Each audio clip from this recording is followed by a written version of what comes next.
Have you ever wondered what the Bible means when it talks about the land? Is it just a piece of territory, or is there something more profound at play? Today, we're uncovering the prophetic theme of the recovered land, a powerful symbol of God's covenant, His kingdom, and His ultimate plan for restoration. From the prophets of old, we learn that the land represents God's very presence, His government, and His redemptive purpose for His people. When they were sent into exile, they lost more than just their homes. They lost their connection to this divine promise. But here's the good news. Through that loss, God promised a glorious restoration. Let's look at Jeremiah. In chapter 24, God says, "I will build them up, not tear them down."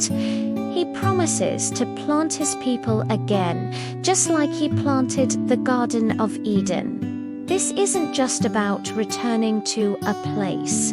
It's about reversing the curse and being rebuilt by God Himself. Jeremiah 31 assures us that their work is not in vain, because God will bring them back from the land of the enemy.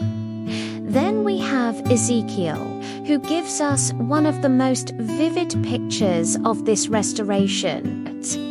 In chapter 11, God declares, "I will gather you from the peoples." He will personally bring His scattered people back to the land promised to their ancestors.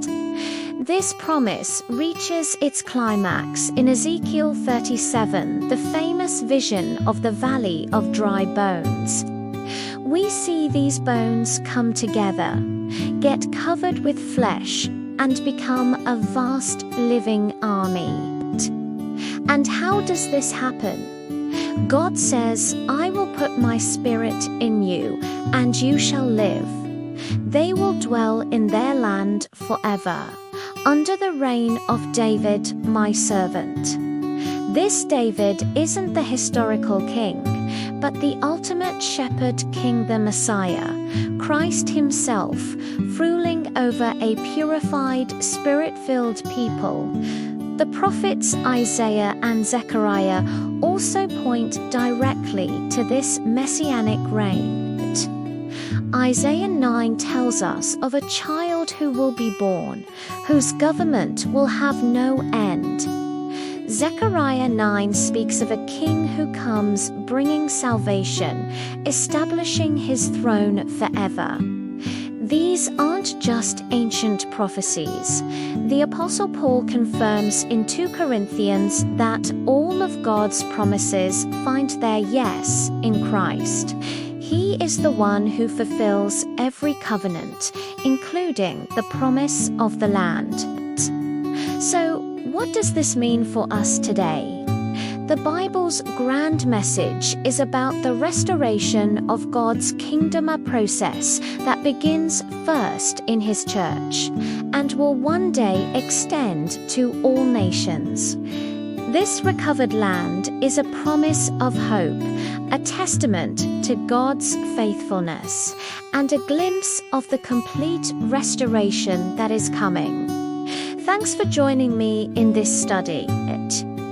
If this message resonated with you, please like and subscribe for more content that dives deep into the scriptures. See you next time.